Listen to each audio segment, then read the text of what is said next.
Je, unajua Mungu anazungumza na wewe kila siku na wewe hujui? Hizi ni njia nne ambazo Mungu anazitumia kuzungumza na watu wake kila siku.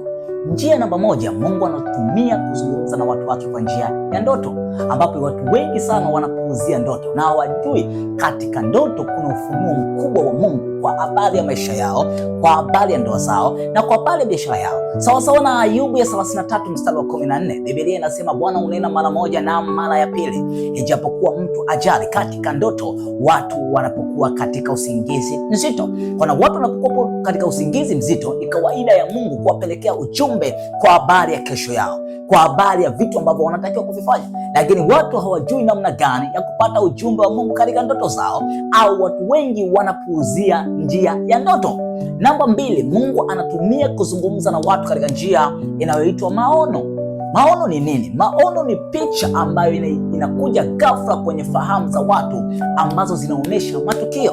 Unashangaa ni mtu ghafla anapata picha ya ajali, anapata picha ghafla ya biashara, anapata picha ghafla ya vitu ambavyo ni picha inakuja kama mawazo, lakini hiyo ni namna ambavyo Mungu anaongea naye.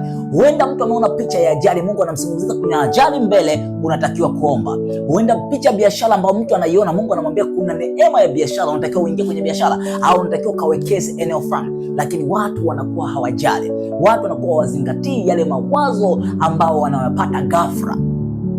Namba tatu, Mungu anazungumza na watu wake kwa neno lake.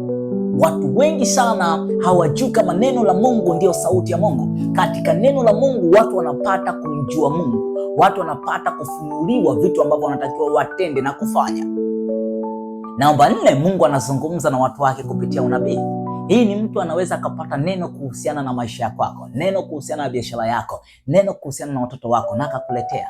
Aidha ni nabii au anaweza kawa sio nabii, ni mtu wa kawaida, lakini ameona kitu kwa habari yako na akaja akakwambia. Hizo ni njia ambazo Mungu anatumia kuzungumza na watu wake kila siku. Ni muhimu sana kuijua sauti ya Mungu. Makosa mengi ambayo watu wanayafanya ni kwa sababu hawana sauti ya Mungu, hawajasikia sauti ya Mungu. Ukiona mahusiano mengi ambayo yanaharibika, ni mahusiano ambayo watu wameingia pasipokuwa na sauti ya Mungu. Ukiona biashara nyingi zenye hasara, watu wameingia kwenye hizo biashara pasipo kuisikia sauti ya Mungu.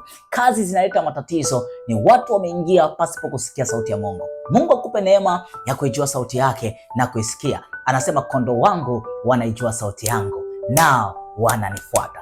God bless you. Shalom.